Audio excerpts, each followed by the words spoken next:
So, Leonard Cohen, one of the greatest songwriters who ever lived, lost his entire life savings because he couldn't handle the business side of music. We're talking about millions of dollars gone because he trusted the wrong people with contracts that he couldn't understand. And here's what's crazy: the skills that could have prevented this disaster, they're actually easier to learn than mastering your DAW. See, most musicians love living in the right side of their brain, the land of creativity, flow, and art. But if you want to be a full-time musician, brothers and sisters, the left side of your brain matters just as much. The right side handles the art, the left side handles the business. And here's the hard truth: if you only focus on becoming a better producer, better engineer, better player, better songwriter, there's a point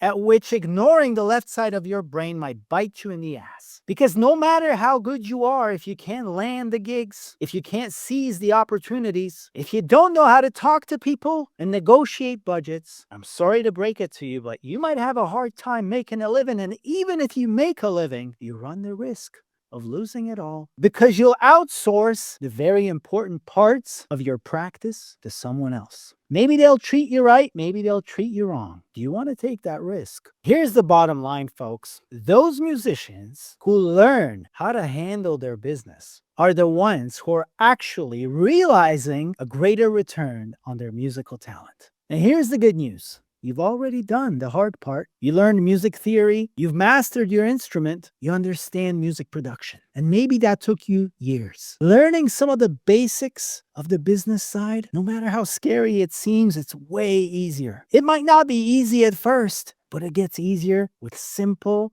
practice. Here are 3 principles I want to lay down to help your left side join the right side in creating not just magic, but actually making money from it. Principle number 1: systematic outreach is your lifeline. Look, I get it. Reaching out to strangers feels damn uncomfortable, maybe even slimy. But here is the reframe. Here's the remix. You are not begging for work. You're solving creative problems for people who have a need for their problem to be solved and the ability to pay for it. If you have a problem, are you not looking for someone brilliant to help you solve that problem? Don't you want the best plumber? Don't you want the best dentist? Don't you want the best surgeon? So now imagine you sitting there perfecting your craft over all these years. And then you do yourself a disservice by feeling slimy for reaching out. I mean, seriously, would you feel slimy if you were a plumber contacting someone whose sink might be clogged? We're talking about the creative industry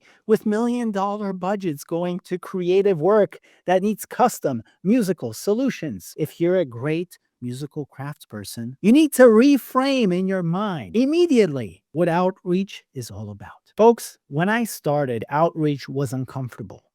But then I looked around and I realized the people who are actually gaining traction, momentum, and making a living from music, they treated their outreach like an art. So I began to treat my outreach like songwriting. I would research every person that I was about to get in touch with like I was studying a musical genre. What campaigns have they done? What is their sound? What are they into? Then I would craft each email like if it was a love letter from a long lost friend. Personal, specific, and compelling. Here is your action step. I want you to pick 10 companies, music supervisors, music producers at music houses that you want to work with. I want you to research one per day. I want you to see what books they're reading, what albums they're listening to. Do they have a family? Do they not have a family? I want you to go to where they live and I want you to stalk them. I'm kidding, of course. Once you do the research and you feel like you know this person, I want you to send them one personalized message. One per day. That's all I'm asking. One rep, one push-up, one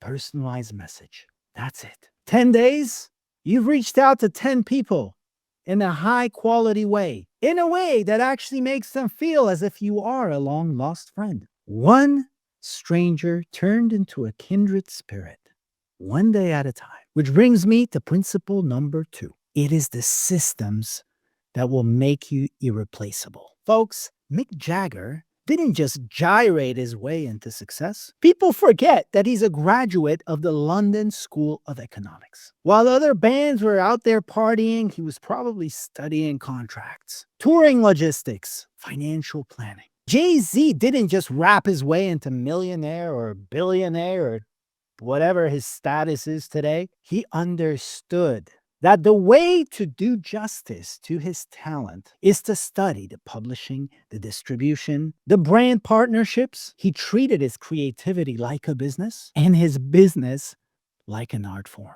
Do you think it's any coincidence that they have longevity and success in the game? This is who you need to study. So what does a professional system actually look like? You will have a project management system. It could be Notion.